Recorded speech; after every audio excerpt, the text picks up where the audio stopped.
है ना। आज थोड़ा सा लेट हो गया क्योंकि क्या कोचिंग से छोड़ा, तो कुछ बच्चों ने डाउट वाउट पूछना स्टार्ट कर दिए, इसलिए थोड़ा लेट हो गया। अदरवाइज क्लास 8:05 या 8:10 पे स्टार्ट कर देते हैं, ठीक है। और 5-7 मिनट पहले लिंक भेज देते हैं। तो चलो कोई दिक्कत नहीं है, क्योंकि आपको तो थ्योरी पढ़ना है। ऑफलाइन और ऑनलाइन में यही तो सबसे बड़ा डिफरेंस है कि वहाँ थ्योरी पढ़ाने के बाद हिंदी और इंग्लिश दोनों में लिखानी पड़ती है, और यहाँ केवल समझानी है आप, ठीक है। तो कोई दिक्कत नहीं आती, फिर समय का ऐसा कुछ नहीं। चलो तो स्टार्ट करते हैं। देखो सबसे पहले तो मैं आपको जो एंगुलर मोमेंटम है ना, एंगुलर मोमेंटम क्या होता है वो बताता हूँ। फिर उसके बाद बताऊंगा आपको क्वांटम नंबर। पहले एंगुलर मोमेंटम में आपको शॉर्ट में बताता हूँ कोणीय संवेग क्या होती है जल्दी से। फिर मैं क्या करूंगा कि आपको जो क्वांटम नंबर बताऊंगा उसमें थोड़ा डिटेल में चले जाएंगे अपन क्वांटम नंबर में। तो बच्चों क्या होता है, स्टार्टिंग कहाँ से करने वाले हैं आज अपन, वो सुनते जाएं। आज मैं आपको बताने वाला हूँ एंगुलर मोमेंटम। ध्यान से सुनना आप। एंगुलर मोमेंटम, इसको हिंदी में बोलते हैं कोणीय संवेग। कोणीय संवेग, थोड़ा सा आपको दिमाग लगाना पड़ेगा और कुछ नहीं है। एंगुलर मोमेंटम कोणीय संवेग, सिंपल सी बात है कि जब भी कोई इलेक्ट्रॉन न्यूक्लियस के अराउंड में रिवॉल्व करता है, जब भी कोई इलेक्ट्रॉन न्यूक्लियस के अराउंड में रिवॉल्व करता है, तो उसके अंदर एक मोमेंटम आ जाता है जिसको हम बोलते हैं एंगुलर मोमेंटम। कोई भी इलेक्ट्रॉन नाभिक के चारों ओर जब वृत्तीय गति करता है, जब कोई भी इलेक्ट्रॉन जब नाभिक के चारों ओर गति करता है, ऐसे बोल देते हैं, कोई भी इलेक्ट्रॉन नाभिक के चारों ओर जब गति करता है तो उसमें एक संवेग उत्पन्न हो जाता है, उसी को बोलते हैं कोणीय संवेग। देखो आपको भी मालूम है कि मोमेंटम क्या होता है, मास इनटू वेलोसिटी होता है। मास इनटू वेलोसिटी को क्या बोलते हैं, मोमेंटम। द्रव्यमान इनटू वेग। अब मान लो कोई चीज घूम नहीं रही, जैसे मान लो घूम नहीं रही, मान लो ये पेन है, सपोज करो मैंने पेन को ऐसे फेंका, फेंक दिया, तो इसके अंदर मोमेंटम आ जाएगा, क्योंकि इस पेन का मास है, कुछ ना कुछ द्रव्यमान है, मास है, और किसी ना किसी वेलोसिटी से जाएगा, तो मोमेंटम आ जाएगा। उस मोमेंटम को बोलते हैं लीनियर मोमेंटम, रैखिक संवेग। उस मोमेंटम को बोलते हैं लीनियर मोमेंटम, रैखिक संवेग। क्यों? क्योंकि आपने एक पर्टिकुलर डायरेक्शन में फेंका है उसको, या तो ऐसे या फिर ऊपर या फिर इधर, कैसे भी। लेकिन अगर यही चीज रोटेट करती ऐसे, तो उसमें आ जाता है एंगुलर मोमेंटम, कोणीय संवेग। ठीक है, कोई दिक्कत तो नहीं इसमें। कोई भी चीज रोटेट करती है तो उसमें जो मोमेंटम आता है वो एंगुलर मोमेंटम होता है, कोणीय संवेग। ठीक, एक चीज। दूसरा, अब एंगुलर मोमेंटम कितने टाइप के होते हैं? एंगुलर मोमेंटम होते हैं बच्चों दो टाइप के। पहला होता है ऑर्बिटल एंगुलर मोमेंटम, मोमेंटम इसको बोलते हैं कक्षीय कोणीय संवेग। संवेग, कक्षीय कोणीय संवेग। अब पहले चलो तीनों के नाम लिख देता हूँ। सेकंड वाला होता है स्पिन, बस मैं इतना ही लिखूंगा, स्पिन एंगुलर मोमेंटम। हिंदी में बोलते हैं चक्रण, चक्रण कोणीय संवेग। तीसरा वाला कुछ होता नहीं है, लेकिन उसको टोटल बोल देता है, टोटल, टोटल या कुल, टोटल और एंगुलर मोमेंट, कुल बॉडी संवेग। तीन प्रकार के होते हैं। तो इसमें क्या होता है कि जब भी कोई, इसको आराम से समझ लेना क्योंकि इसके बाद जो टॉपिक बताने वाला हूँ उसमें भी ये यूज होगा। ये रहा न्यूक्लियस, और इसके अराउंड में इलेक्ट्रॉन मोशन कर रहा है इस टाइप से, ऐसे घूम रहे हैं इलेक्ट्रॉन। ये रहा न्यूक्लियस, और न्यूक्लियस के अराउंड में इलेक्ट्रॉन ऐसे मोशन कर रहा है, ऐसे इलिप्टिकल डायरेक्शन में। बोहर जो मॉडल मैंने बताया था, बोहर ये बोलता है कि न्यूक्लियस के अराउंड में इलेक्ट्रॉन सर्कुलर डायरेक्शन में मोशन करता है। बोहर ने बोला था कि नाभिक के चारों ओर इलेक्ट्रॉन वृत्तीय गति करता है, न्यूक्लियस के अराउंड में जो इलेक्ट्रॉन रिवॉल्व करता है वो सर्कुलर मोशन करता है। नाभिक के चारों ओर इलेक्ट्रॉन कैसे घूमता है, वृत्तीय गति करता है। लेकिन ये गलत था। मैंने आपको बताया था बोर में, ये उसका सबसे बड़ा ड्रॉबैक रहा बोर का। क्या ड्रॉबैक रहा कि उसने ये बोला कि न्यूक्लियस के अराउंड में जो मोशन हो रहा है इलेक्ट्रॉन का वो सर्कुलर हो रहा है, वृत्ताकार, जबकि वो गलत था। बाद में जो एक मॉडल, जो एक वैज्ञानिक आया समरफेल्ड, जिसने वेक्टर एटॉमिक मॉडल दिया, अभी पढ़ाने वाला हूं आपको वेक्टर एटॉमिक मॉडल। सोमरफेल्ड एक वैज्ञानिक था, एक साइंटिस्ट था जिसने वेक्टर एटॉमिक मॉडल दिया और उसने इसको गलत साबित कर दिया। उसने बोला कि न्यूक्लियस के अराउंड में जो इलेक्ट्रॉन रिवॉल्व करता है, घूमता है, वो इलिप्टिकल डायरेक्शन में घूमता है, दीर्घवृत्ताकार कक्षा में ऐसे इलिप्टिकल डायरेक्शन में मोशन करता है। ठीक है, तो अपन तो यही मान के चलेंगे क्योंकि इसने एक्सपेरिमेंटली भी प्रूव कर दिया था कि इलिप्टिकल डायरेक्शन में इसका मोशन हो रहा है। बाद में और साइंटिस्ट आए, उन्होंने भी यही बताया इलिप्टिकल डायरेक्शन में मोशन कर रहा है।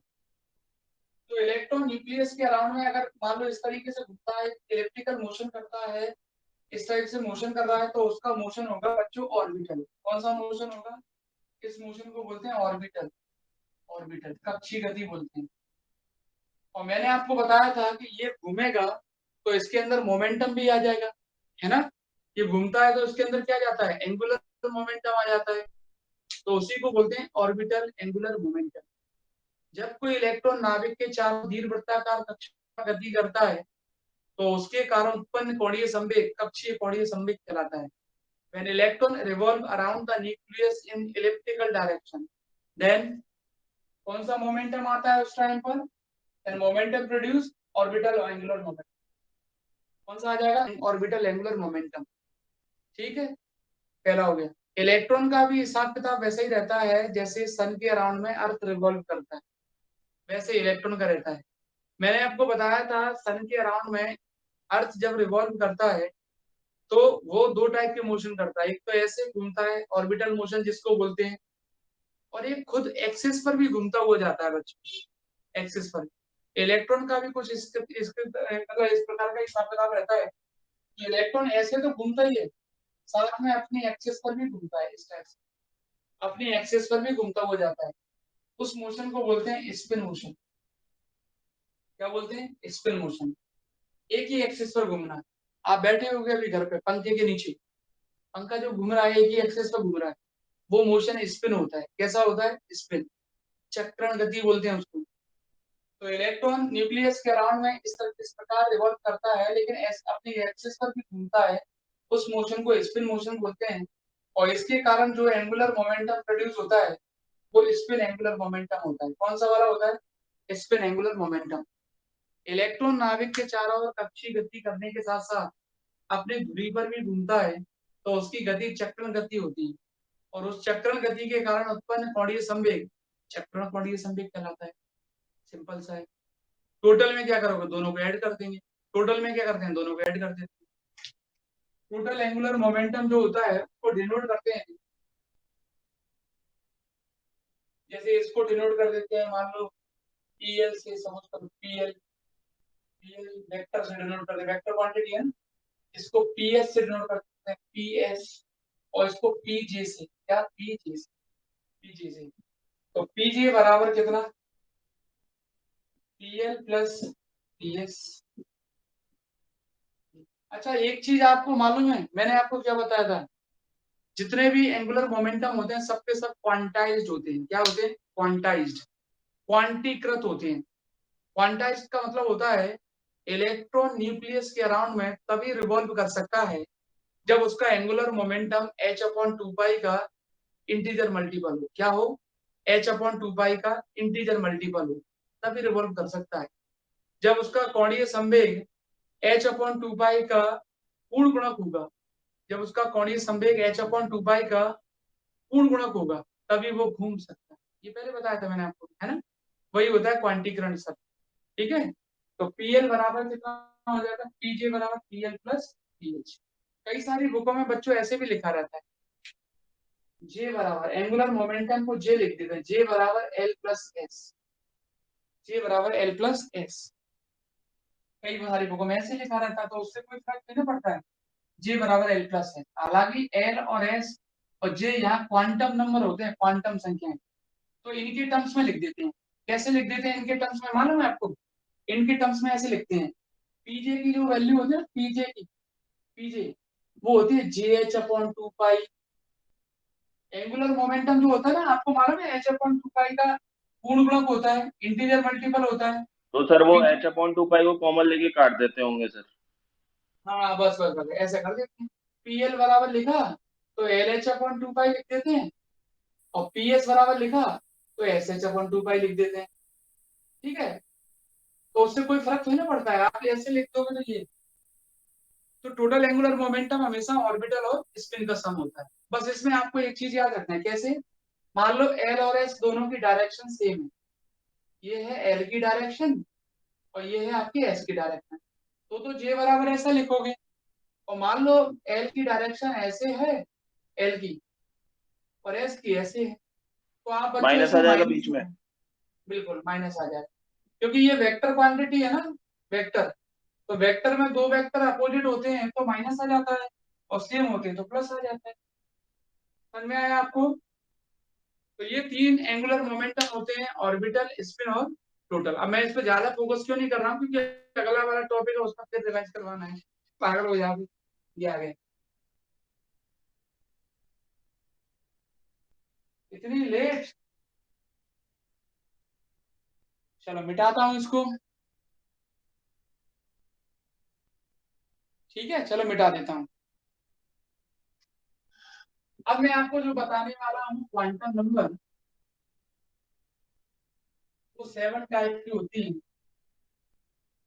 शॉर्ट में ही भेजूंगा आपको, तो 7 प्रकार की क्वांटम संख्याएं, सातों की थ्योरी लिखोगे ना तो बहुत हो जाती है। मैं शॉर्ट शॉर्ट में भेजूंगा आपको। देखो, सबसे पहले जो सोमरफेल्ड वैज्ञानिक था, उसने वेक्टर एटॉमिक मॉडल दिया, वेक्टर का परमाणु मॉडल। अब ध्यान से सुनना, आपका जो पिछला पुराना है ना, ये जो मैंने अभी कराया वो भी रिवाइज हो जाएगा। ठीक है, और जो भी कहानी पहले इससे पहले टर्म पे बताई वो भी रिवाइज हो जाएगी। आप ध्यान से सुनना। सोमरफेल्ड जो वैज्ञानिक था, सोमरफेल्ड जो वैज्ञानिक था, साइंटिस्ट, उसने वेक्टर एटॉमिक मॉडल दिया।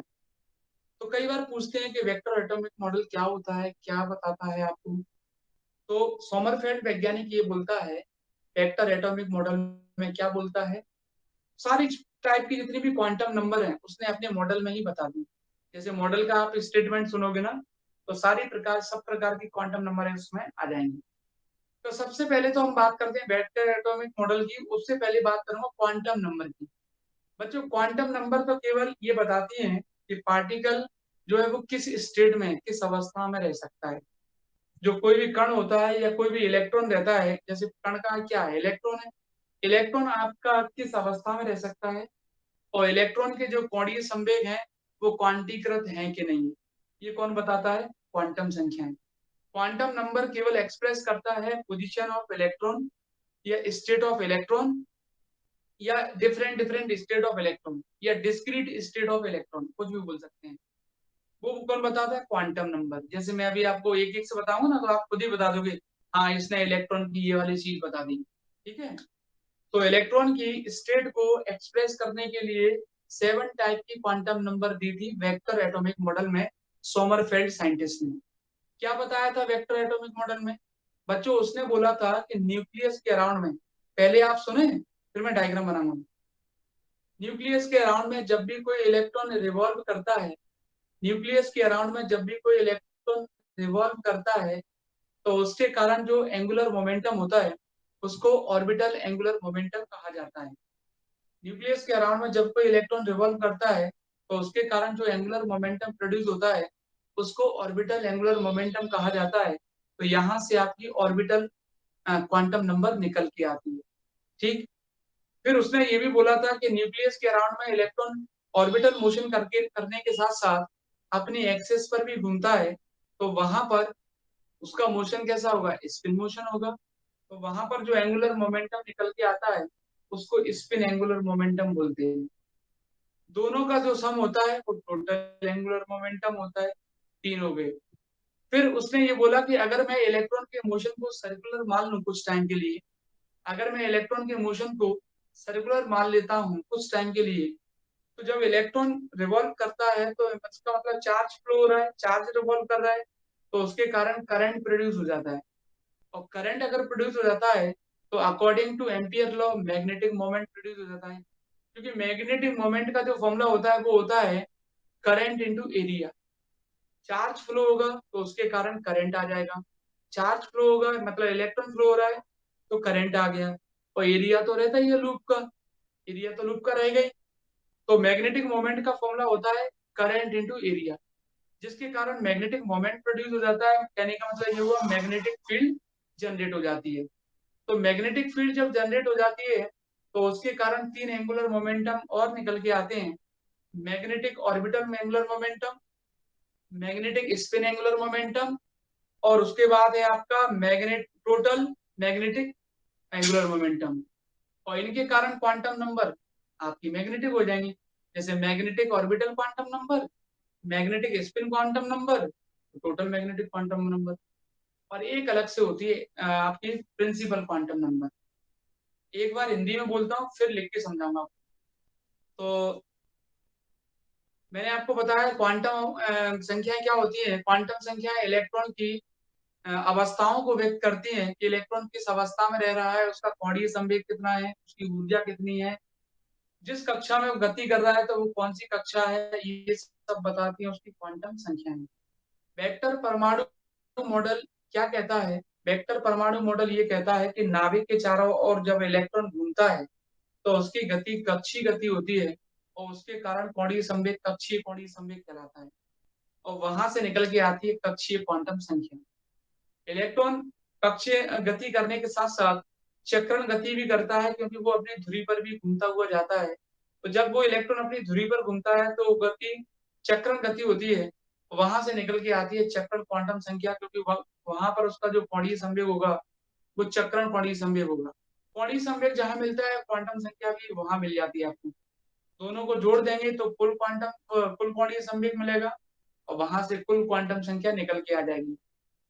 वेक्टर परमाणु मॉडल ये भी बोलता है कि जब इलेक्ट्रॉन नाभिक के चारों ओर घूमता है और अगर आप उसकी गति को वृत्तीय गति मान लेते हो तो इलेक्ट्रॉन के चारों ओर जब वो घूमेगा तो वहां पर उस चार्ज के कारण, उस इलेक्ट्रॉन के कारण एक धारा प्रवाहित होने लगेगी जिसकी दिशा इलेक्ट्रॉन की दिशा के विपरीत होगी, जिसके कारण एक चुंबकीय आघूर्ण उत्पन्न हो जाएगा। इसका मतलब ये हुआ कि उस जगह चुंबकीय क्षेत्र उत्पन्न हो गया, क्योंकि चुंबकीय आघूर्ण का एम्पीयर दीर्घवृत्ताकार होगा तो नहीं होगा सर चुंबकीय क्षेत्र? पहले पूरा सुन लो, बता रहा हूँ अभी।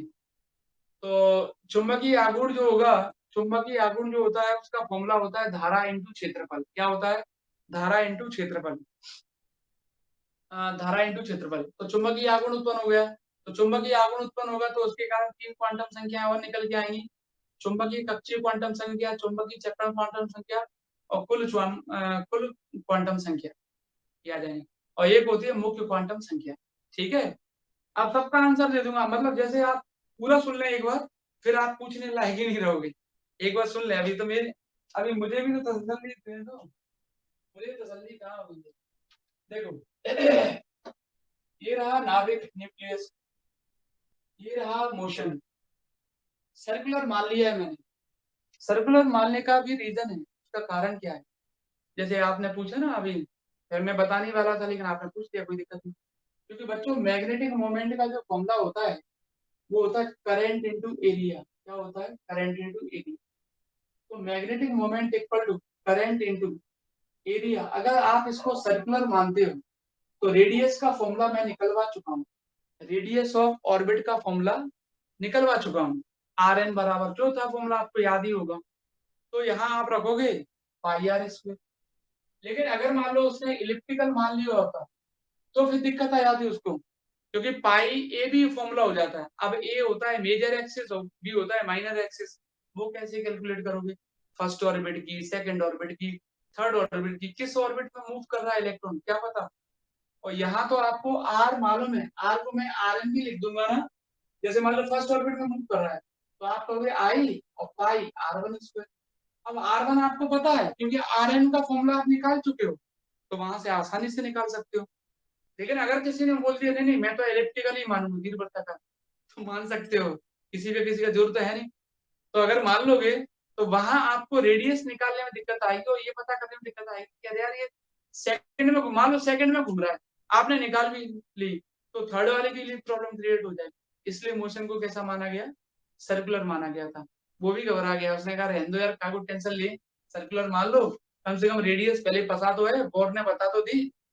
बाकी एज्यूम एज्यूम तो कोई भी कुछ कर सकता है फिजिक्स में, तो उसने बोल दिया कि मोशन को सर्कुलर ही मान लेता हूँ। तो रेडियस पता था उसको पहले से, इसीलिए ऐसा बोल रहा हूँ मैं आज। लेकिन सर दीर्घ वृत्ताकार में भी होता तो होगा ना चुंबकीय क्षेत्र उत्पन्न, अपन को नहीं पता कितना होता होगा, लेकिन होता तो होगा ना। नहीं, क्यों नहीं होगा? क्योंकि मैग्नेटिक मोमेंट का फॉर्मूला होता है आई into area.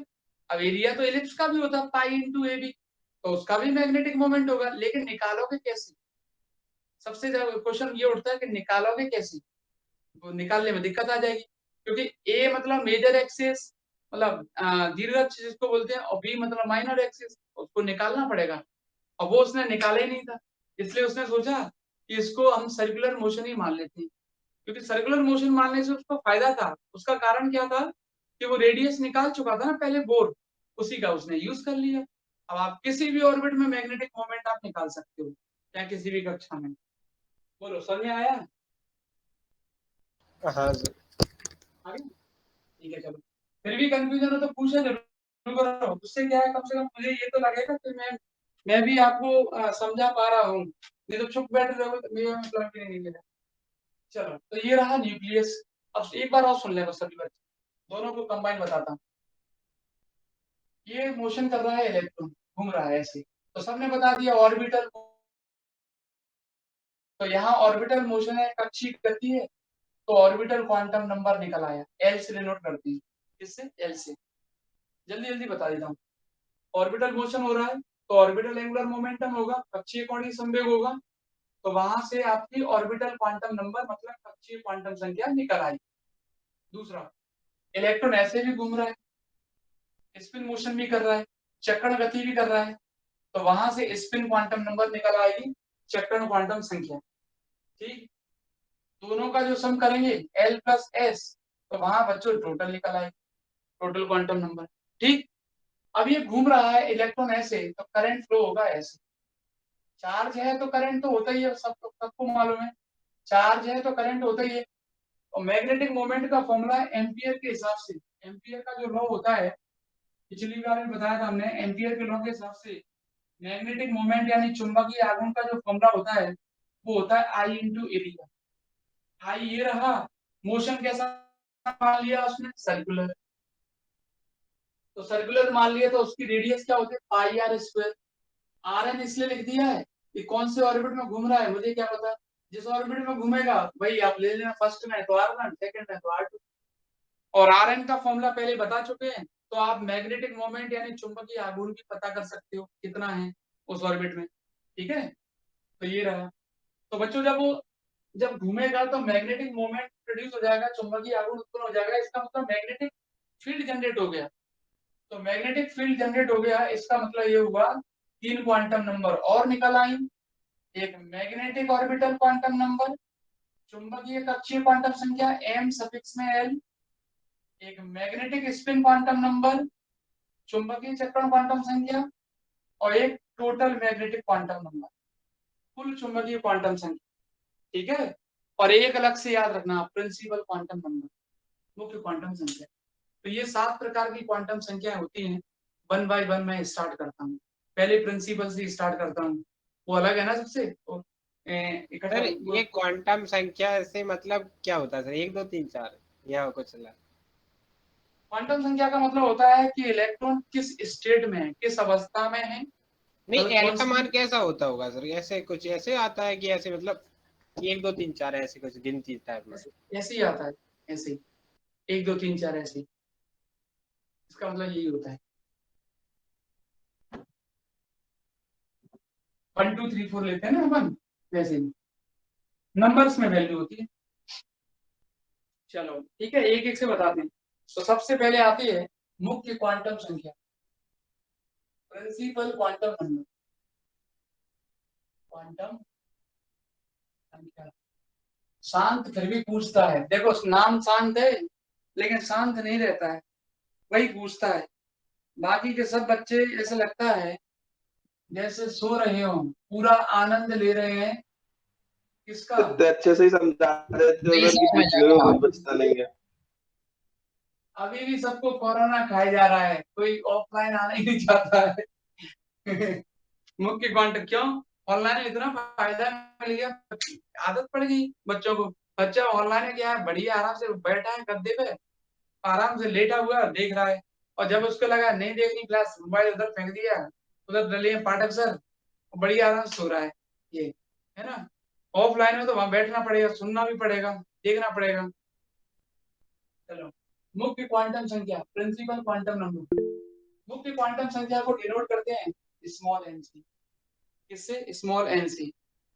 Point by point याद रखो, ज्यादा अच्छा रहेगा। मुख्य क्वांटम संख्या को डिनोट करते हैं स्मॉल एन सी, स्मॉल एन एन सी। फर्स्ट नंबर, पहला नंबर आप याद करते हैं ना साथ में। फर्स्ट नंबर, ये ऑर्बिट के साइज को भी बताती है, ये ऑर्बिट के साइज को बताती है। नंबर ऑफ ऑर्बिट्स को भी रिप्रेजेंट करती है, नंबर ऑफ ऑर्बिट्स को भी रिप्रेजेंट करती है, कक्षाओं की संख्या को बताती है। क्या क्या बताती है? एक तो नंबर ऑफ ऑर्बिट, कक्षीय संख्या, कक्षा की संख्या। एक के इसलिए बता रहा हूं जिससे जल्दी याद हो जाए। नंबर ऑफ ऑर्बिट, कक्षा की संख्या। जैसे मैंने आपसे बोला n बराबर 1, तो आप कहोगे कौन सा ऑर्बिट? First orbit. मैंने कहा n बराबर 2, तो आप कहोगे कौन सा ऑर्बिट? Second orbit. मैंने कहा n बराबर 3, तो आप कहोगे कौन सा orbit? Third orbit. Third orbit. या फिर आप बोलोगे के सेल, नाम सुना होगा, के सेल, के कोस बोलते हैं हिंदी में। KLMN।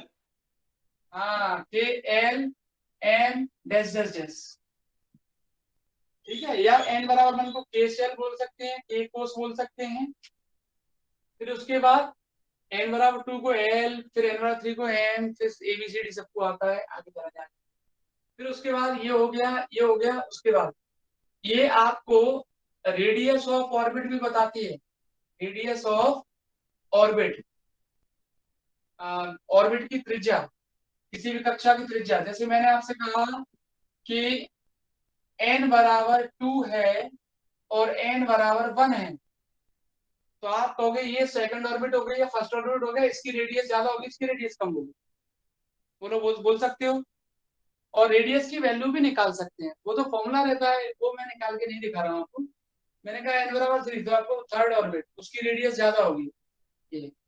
फिर उसके बाद एनर्जी भी बता सकता है, एनर्जी भी बता सकता है। En प्रोपोर्शनल टू, क्यों बच्चों बताया था कि नहीं बताया? माइनस का 1/n², और पूरा फॉर्मूला भी बताया था। En प्रोपोर्शनल टू -1/n², और पूरा फॉर्मूला भी बता देता। इसका मतलब ये होता है कि n की वैल्यू को जैसे जैसे आप इंक्रीज करेंगे, तो e की वैल्यू भी क्या होगी? इंक्रीज होगी। क्यों? क्योंकि नेगेटिव साइन है ना, नेगेटिव तो उल्टा कर देता है। मैंने आपको एग्जांपल भी दिया था, जैसे 3 2 से बड़ा है, लेकिन -3 तो -2 से छोटा है, नेगेटिव में उल्टा हो जाता है। तो जैसे जैसे आप n को बढ़ाएंगे, n बढ़ता जाएगा। इसका मतलब ये हुआ कि ये है आपके बहुत सारे ऑर्बिट, ये रहा न्यूक्लियस। मान लो एक आपका यहाँ है, दूसरा यहाँ है, तीसरा यहाँ है। तो जैसे जैसे नंबर ऑफ ऑर्बिट बढ़ते जाएंगे, एनर्जी की वैल्यू भी क्या होती जाएगी? बढ़ती जाएगी। एनर्जी की वैल्यू भी बढ़ती जाएगी। जैसे मैं आपसे कहूँ एक इलेक्ट्रॉन यहाँ मूव कर रहा है, तो आप कहोगे उसकी एनर्जी ज्यादा होगी, किस इससे? किसकी ज्यादा होगी? इससे एनर्जी ज्यादा होगी। समझ में आ रहा है आपको? तो ये एनर्जी की वैल्यू को भी रिप्रेजेंट करता है, कौन से ऑर्बिट में कौन सा इलेक्ट्रॉन मूव कर रहा है, उसकी एनर्जी कितनी। जैसे मैंने आपसे कहा यहाँ से यहाँ इलेक्ट्रॉन को लेके आओ, तो आप कहोगे बहुत सारी एनर्जी को आपको इमिडिएट करना पड़ेगा, त्यागना पड़ेगा। मैंने कहा यहाँ से यहाँ लेके जाओ, तो आप कहोगे बहुत सारी एनर्जी आपको लेनी पड़ेगी बाहर से, कहीं से, तब जाके आप यहाँ पहुंच पाओगे। मैंने आपसे कहा यहाँ से यहाँ, तो आप कहोगे यहाँ कम लेनी पड़ेगी एनर्जी। तो ये एनर्जी की वैल्यू को भी बताता है। और ये नंबर ऑफ इलेक्ट्रॉन को भी बताता है, किस ऑर्बिट में कितने इलेक्ट्रॉन मूव कर रहे हैं, किस किस कक्षा में कितने इलेक्ट्रॉन हैं, ये उसको भी बताता है। उसका फॉर्मूला होता है 2n²। क्या होता है? 2n²। सभी बच्चों को मालूम है। जैसे मैंने आपसे कहा फर्स्ट ऑर्बिट में कितने इलेक्ट्रॉन है, तो आप n की जगह 1 रखोगे, तो आप कह दोगे 2 सर। मैंने कहा नहीं नहीं, मुझे सेकंड में बताओ, तो आप कहोगे n की जगह 2 रखो, 2 का स्क्वायर 4 हो जाएगा, 4 × 2 8 हो जाएगा। मैंने कहा थर्ड में, तो n की जगह 3 रखो, अब 3 का स्क्वायर 9 हो जाएगा, 2 आ जाएगा 89।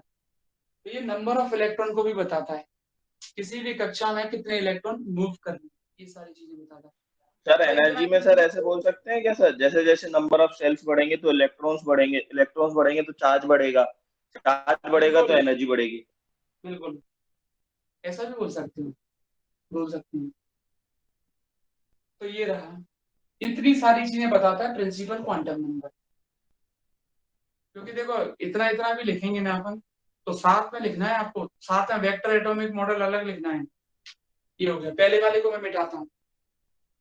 सर जब 9th स्टैंडर्ड में थे ना सर, तब ऐसे पढ़ा था कि ऐसे इलेक्ट्रॉन्स का डिस्ट्रीब्यूशन होता है 2 8 8 18 18 फिर 36 ऐसे करके सर। तो ये ऐसे होता है, इस फॉर्मूले से होता है ये। इस फॉर्मूले से निकाल सकते हो किस ऑर्बिट में कितने इलेक्ट्रॉन है।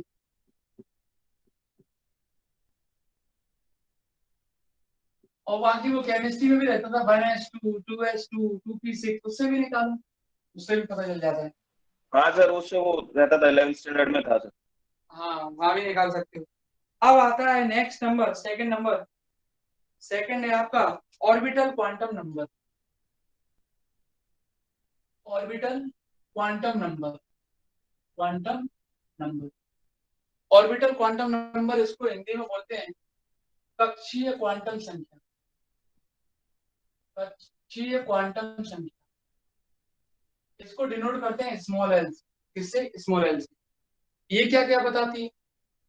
जैसे मैंने आपको बताया n बराबर 1, तो आपने कहा k। मैंने कहा n बराबर 2, तो आपने कहा l। इसी प्रकार वो नंबर ऑफ सेल्स को बताती है, कोषों की संख्या को बताती है, ये नंबर ऑफ सब सेल को बताती है, ये नंबर ऑफ सब सेल को बताती है, उपकोषों की संख्या को बताती है। जैसे फॉर एग्जांपल मैंने आपसे कहा l बराबर 0, तो आप कहोगे s। मैंने कहा l बराबर 1, तो p। मैंने कहा l बराबर 2, तो आप कहोगे d। पढ़ा है आपने S P D F dash dash dash. ये हाँ सर, हाँ ये सर। होती है, इसको बोलते हैं सब सेल। सब सेल, उपकोष जिसको बोलते हैं हिंदी में। तो जिस प्रकार मुख्य क्वांटम संख्या नंबर ऑफ मुख्य क्वांटम संख्या कोषों की संख्या को बताती है, उसी प्रकार ये उपकोषों की संख्या को बताती है। वो नंबर ऑफ सेल को बताती है, ये नंबर ऑफ सब सेल को बताती है। अगर मैंने कभी आपसे एल बराबर 0 बोला, तो एस बोल देना, एस सब सेल होगा। एल बराबर 1, तो पी होगा, और ये डी होगा। अब ये सब सेल, आप सेल वेल ये कोई मतलब को बताने, ये बेसिक चीजें हैं, है ना। उसके बाद सेकंड, एल की वैल्यू जो होती है वो होती है बच्चों 0 से लेकर n-1 तक। ध्यान रखेंगे आप, अगर n की वैल्यू आपको पता है तो l की वैल्यू निकालने का फॉर्मूला होता है 0 से लेकर n-1 तक। 0 से लेकर n-1 तक। और ये किसी ऑर्बिट के शेप को भी बताती है कि शेप कैसा है आपका, आकृति कैसी है, ये भी बताती है। और अगर आपको L की वैल्यू पता है तो इलेक्ट्रॉन निकालना है, मैक्सिमम नंबर ऑफ इलेक्ट्रॉन, तो इस फॉर्मूले का यूज करें। मैक्सिमम नंबर ऑफ इलेक्ट्रॉन निकालना है तो इस फॉर्मूले का आप यूज करेंगे, अगर आपको L की वैल्यू पता है तो। 2 2l plus 1, 2 2l plus 1, 2l plus 1। हालांकि सर ये शेप आगे वाला आएगा। बता देते सर। हाँ, हालांकि इसको मत करो अभी, मैग्नेटिक क्वांटम नंबर में आ जाएगा, इसको भले छोड़ देना, इस पॉइंट को। शेप बताता है, ये याद रखें, शेप बताता है। शेप बताता है, एल की वैल्यू को बताता है, 0 से लेकर n-1 तक होती है, नंबर ऑफ सबसेल को बताता है। और ऑर्बिटल क्वांटम नंबर अगर पता है तो उसका एंगुलर मोमेंटम आप निकाल सकते हो, pl बराबर LH/2π। एल तो पता ही रहेगा आपको, 0 से लेकर n-1 तक होता है। तो ऑर्बिटल क्वांटम नंबर की वैल्यू, वो ऑर्बिटल एंगुलर मोमेंटम की वैल्यू इस फॉर्मूले से आप निकाल सकते हो। इसको बोलते हैं कक्षीय कोणीय संवेग। एल पता है तो आप पीएल आसानी से निकाल सकते हो। ये सारी चीजें इसमें याद रखनी। ठीक, मिटा दूं? सर शेप कैसे बताता है, वही पूछ रहा था सर मैं। ये जैसे ये जो होते हैं ना, अभी मैं आगे चल के आपको बताऊंगा एस का, पी का, डी का, एफ का, इन सभी का शेप कैसा होता है, इनका शेप कैसा होता है। ये सारे के सारे शेप अलग अलग होते हैं। एस कैसा बनता है, पी कैसा है, डी कैसा है, तो एस वो आगे चल गोलाकार के होता है समझेंगे। सर, एल हाँ सर, हाँ डी सर, आगे डबलाकार याद आ होता है, गया सर। डी डबल वो डबल गोलाकार। इन्फिनिटी का साइन बड़ा कर। वो सब आगे आने वाला है। तो फिलहाल तो ऐसे ही शॉर्ट में यहाँ रख लेना, क्योंकि फिर डिटेल हो जाएगा अपना, और उससे न्यूमेरिकल भी आता है एक। चलो मिटा दूं, नेक्स्ट बताता हूँ, मिटा देता हूँ। थोड़ा थोड़ा थोड़ा ऐसे ही लिख लिया करो, ऐसे ही, बाकी तो नोट्स मैं भेजूंगा। उसके बाद बच्चों आता है आपका next spin quantum number. Spin quantum number को बोलते हैं चक्रण क्वांटम संख्या। चक्रण क्वांटम संख्या। बच्चों आपको मालूम है कि इलेक्ट्रॉन न्यूक्लियस के अराउंड में ऑर्बिटल मोशन करने के साथ साथ स्पिन मोशन भी करता है। इलेक्ट्रॉन न्यूक्लियस के अराउंड में ऑर्बिटल मोशन के करने के साथ साथ स्पिन मोशन भी करता है। नाभिक के चारों ओर इलेक्ट्रॉन दीर्घवृत्ताकार मार्ग में गति करता है, मतलब कक्षीय गति करता है, उसके साथ चक्रण गति भी करता है। तो उसका जो कोणीय संवेग होता है, उसका जो एंगुलर मोमेंटम होता है, PS बराबर SH/2π। SH/2π वेक्टर वाली मतलब स्पिन एंगुलर मोमेंटम का फॉर्मूला होता है PS बराबर SH/2π, और S की वैल्यू होती है 1/2। स्पिन चक्रण S की वैल्यू फिक्स रहती है 1/2। चक्रण ऐसे घूमता है क्लॉकवाइज या फिर एंटी क्लॉकवाइज, तो इसकी वैल्यू हाफ रहती है 1/2।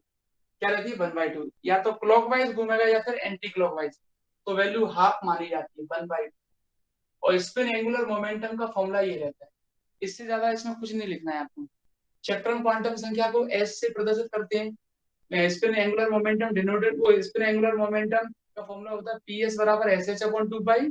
S यहाँ स्पिन क्वांटम नंबर होती है जिसकी वैल्यू 1/2 मानी जाती है, क्योंकि हम ये मान के चलते हैं कि स्पिन मोशन जो होता है वो या तो क्लॉकवाइज हो रहा है या फिर एंटी क्लॉकवाइज हो रहा है, तो उसकी जो वैल्यू ली जाती है वो हमेशा हाफ ली जाती है, 1/2 ली जाती है। तो ऐसे पढ़ो इतना। उसके बाद बच्चों आता है नेक्स्ट है आपका सर ये क्लॉकवाइज और एंटी क्लॉकवाइज।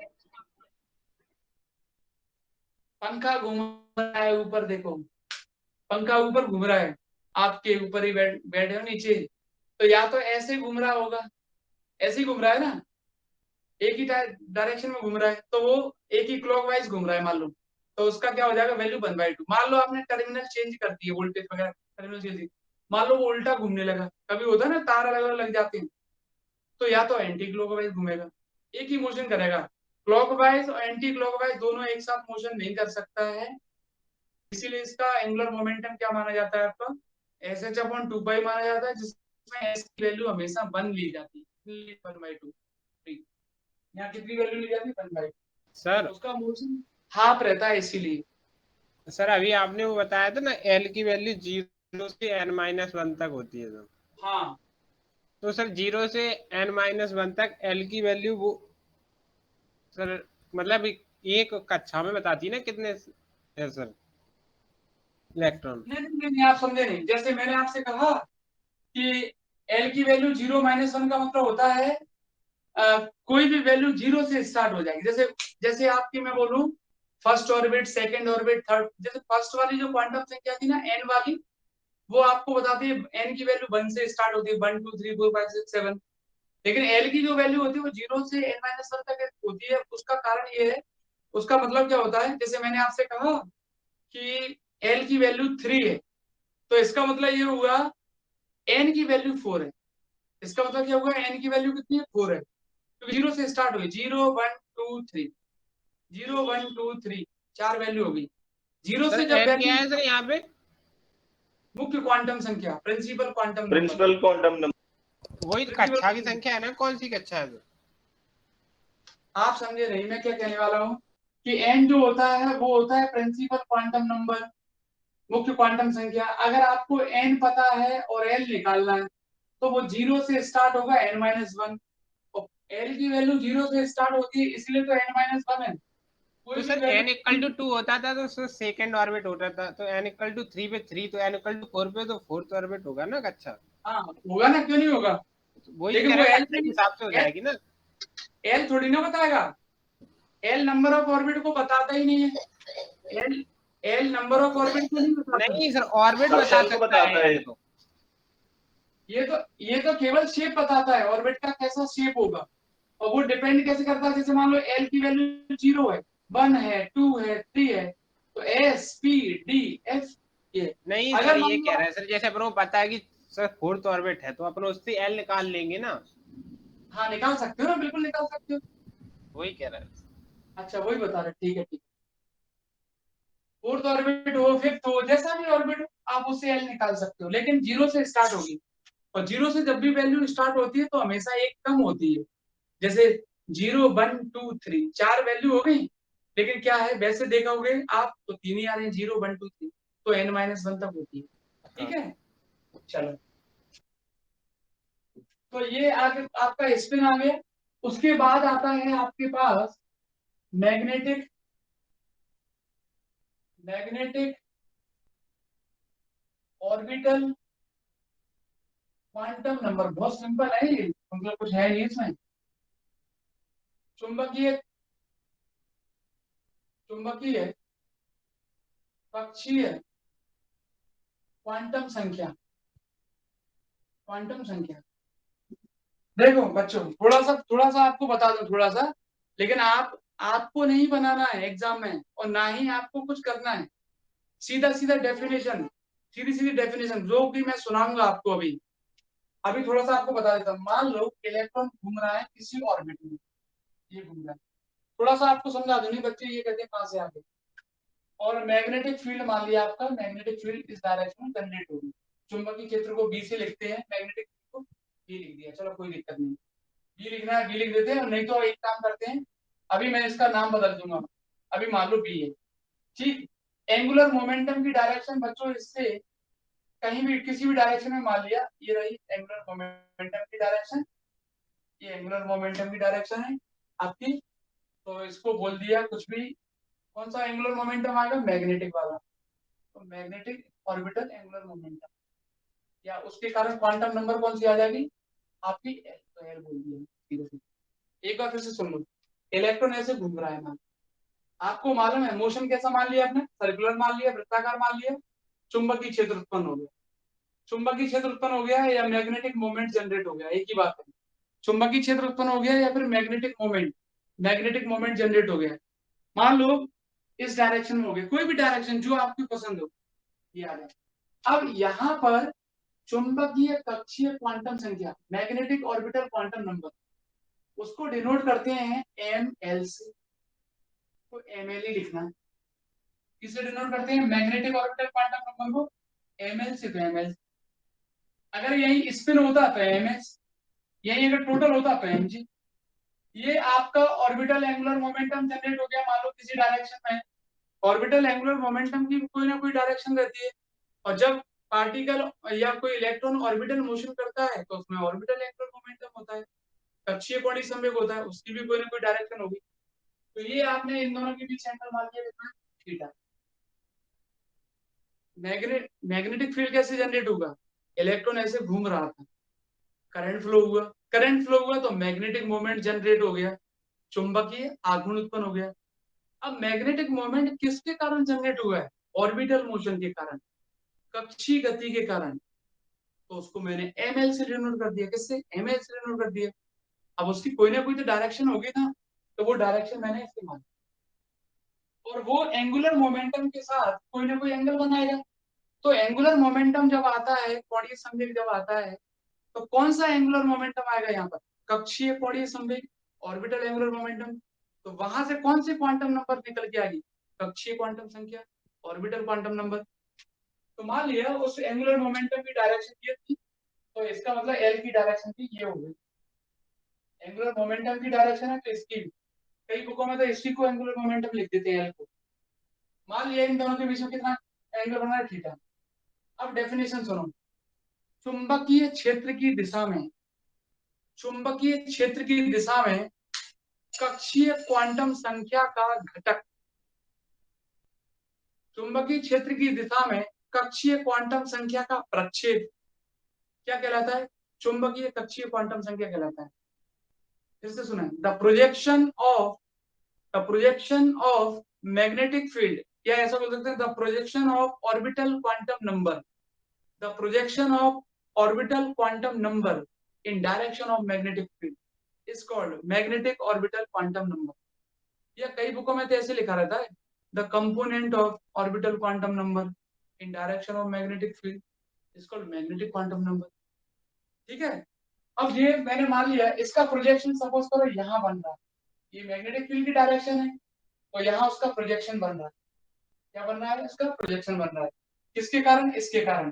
कुछ डायरेक्शन में बन रहा है, मैग्नेटिक फील्ड की डायरेक्शन में, तो ये प्रोजेक्शन बन गया इसका। ये एंगल कितना है? थीटा है। अब आप यहाँ से आपको ये चीज पता चल गई, ये यहाँ प्रोजेक्शन बन रहा है। अब आप निकालो, क्या करेंगे बच्चों? यहाँ निकालो आप cos थीटा। cos थीटा का फॉर्मूला होता है बेस अपन हाइपोटेनियस।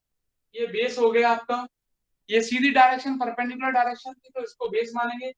ये डायरेक्शन मैंने ml की जो डायरेक्शन मान ली वो परपेंडिकुलर मान ली। मैंने ये मान लिया कि मैग्नेटिक मोमेंट जो जनरेट हो रहा है वो परपेंडिकुलर हो रहा है, लंबवत हो रहा है, तो ये हो जाएगा बेस और ये हो जाएगा आपका हाइपोटेन्यूज। क्योंकि एंगल के सामने वाली साइड क्या होती है? परपेंडिकुलर होती है, परपेंडिकुलर होती है।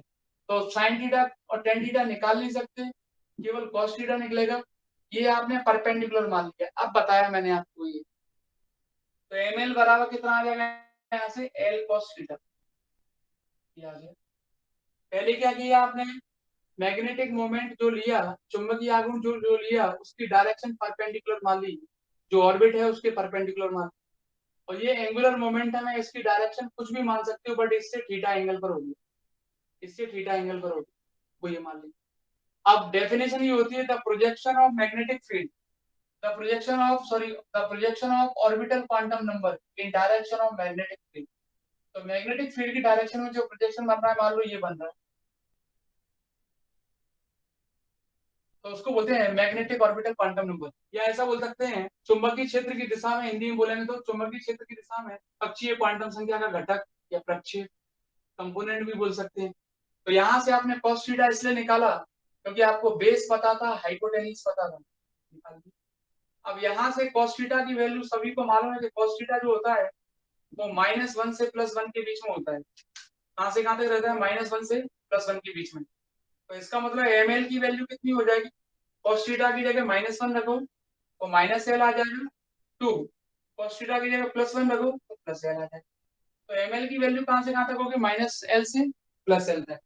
जैसे मैंने आपसे कहा कि मुझे l की वैल्यू 2 मालूम है, तो आप क्या कहोगे? ml कहाँ से कहाँ तक होगा? ml होगा -2 से +2। कहाँ से? -2 से +2, -2 से +2। तो पूरा लिखेंगे कैसे? -2 -1 0 1 2। जैसे मैंने कहा l की वैल्यू मुझे तो 1 पता है, 1 है, तो आप कहोगे वैल्यू हो जाएगी -1 से 1। लिखेंगे कैसे? -1 0 1। लिखने का तरीका ये, 3 वैल्यू हो जाएंगी -1 से 1 में, 3 वैल्यू हो जाएंगी आपकी, ये आ जाएगा ml की वैल्यू होगी। सेम कंडीशन ms आ जाएगा। ms को बोलते हैं मैग्नेटिक स्पिन क्वांटम नंबर, चुंबकीय चक्रण क्वांटम संख्या। डेफिनेशन हो जाएगी, ऐसी डेफिनेशन है, the component off spin quantum number in direction of magnetic field is called spin magnetic quantum number. चुंबकीय क्षेत्र की दिशा में चक्रण क्वांटम संख्या का घटक या चक्रण क्वांटम संख्या का प्रक्षेप चुंबकीय चक्रण क्वांटम संख्या कहलाता है। द कंपोनेंट या the projection off spin quantum number in direction of magnetic field, उसका भी फॉर्मूला यही हो जाएगा s cos थीटा। बस इसमें ये रहता है कि s की वैल्यू 1/2 रहती है, s की वैल्यू क्या रहती है? 1/2। लेकिन cos थीटा कहां से कहां तक होता है? cos थीटा होता है -1 से 1 तक, सभी को मालूम है -1 से 1 तक होता है। तो इसका मतलब ms क्या हो जाएगा? -1/2 हो जाएगा ms, या फिर ms हो जाएगा आपका प्लस का 1/2। -1 रखेंगे तो -1/2 आ जाएगा, +1 रखेंगे तो +1/2 हो जाएगा, ms आ गया। उसके बाद बच्चों आता है टोटल। तो टोटल में कुछ नहीं करना है आपको, दोनों को ऐड कर देना है, mj बराबर ms प्लस ml। और डेफिनेशन क्या हो जाएगी? जे, टोटल क्वांटम नंबर को किससे डिनोट करते हैं? जे से। किससे डिनोट करते हैं? जे से। वो टोटल क्वांटम नंबर जो होती है वो किस किस का सम होती है? ऑर्बिटल क्वांटम नंबर और स्पिन क्वांटम नंबर, कक्षीय क्वांटम संख्या और चक्रण क्वांटम संख्या। ये मैंने बताया था आपको, दोनों की डायरेक्शन सेम होगी, मतलब कक्षीय क्वांटम संख्या ऑर्बिटल क्वांटम नंबर की डायरेक्शन ये रही एल की, एस की डायरेक्शन भी ये रही, तो जे बराबर एल प्लस एस। एल की डायरेक्शन ये है, एस की ये है, तो जे बराबर L minus S. Total quantum number हो गया था। टोटल मैग्नेटिक क्वांटम नंबर क्या होगा? डेफिनेशन सिंपल है, the component of total quantum number in direction of magnetic field is called total magnetic quantum number. चुंबकीय क्षेत्र की दिशा में कुल क्वांटम संख्या का जो घटक होता है उसी को बोलते हैं कुल चुंबकीय क्वांटम संख्या। सिंपल सी डेफिनेशन है। तो ये सारी आपको क्वांटम नंबर याद रखनी है, और थोड़े थोड़े थ्योरी जो भी है वो मैं भेजूंगा आपको नोट्सों में, वो आपको याद कर लेना है। अगले टर्म पे मैं डायग्राम बना के ओरिएंटेशन समझाऊंगा आपको कि ओरिएंटेशन कैसे निकालते हैं। जैसे मैं अपन चर्चा कर रहे थे ना ओरिएंटेशन की, अभिविन्यास क्या होता है, थोड़ा सा उसको समझाएंगे। और हो सकता है आज मैं आपको जो नोट्स भेजूंगा orbital quantum number, sorry orbital angular momentum और स्पिन एंगुलर मोमेंटम और टोटल एंगुलर मोमेंटम, कक्षीय चक्रण, और उसमें ओरिएंटेशन आपको हो सकता है भेज दूं, लेकिन आप उसकी टेंशन मत लेना। ओरिएंटेशन मतलब एक डायग्राम टाइप में दिखेगा आपको, उसको मैं नेक्स्ट पे एक्सप्लेन कर दूंगा डायग्राम बना के, ठीक है, थोड़ा सा समझा दूंगा आपको कैसे करना है। बाकी नोट्स में सारे भेज दूंगा। एक आध चीज ऐसे नोट्स में अगर मान लो रह जाती है, आपको लगता है कि ये चीज आपने नहीं बताई, तो मैं उसको नेक्स्ट पे बता देता हूँ। और उसके अलावा अगर मान लो ऐसा लगता भी है आपको कि ये चीज मुझे नहीं समझ में आई, तो वो भी मुझे आप व्हाट्सअप कर सकते हो, मैं आपको तुरंत समझा दूंगा कैसे क्या करना है। तो ये 7 टाइप की क्वांटम नंबर आपको याद रखनी है। मैग्नेटिक में एक याद रखो बस आपको, और निकालना नहीं है, ऐसे निकालेंगे तो नहीं ना वहां पे, केवल वो तो मैंने तरीका बता दिया कि कैसे आता है। बाकी एक याद रखो, बाकी की तीनों की डेफिनेशन सेम है आपकी, ठीक है। चलो इतना करते हैं, नेक्स्ट टाइम का इसके आगे कंटिन्यू करेंगे। जो डाउट है वो पूछ लो, बाकी अपने अपने घर जाएं। जाए sir, good night. Good night. Doubt है तो सर पूछो। मेरे को सर यहाँ डाउट नहीं है, मेरे को किसी और चीज में डाउट है। हाँ बोलो। सर हॉरिजॉन क्या होता है सर? क्या? हॉरिजॉन सर, मतलब जब अपन सनरे और सनसेट देखते हैं ना, तो एडवांस सनराइज होता है और डिलेड सनसेट होता है। हाँ हाँ, तो सर उसमें सर एक वर्ड आया कि अबव द हॉरिजॉन, वो क्या होता है? क्या पूरा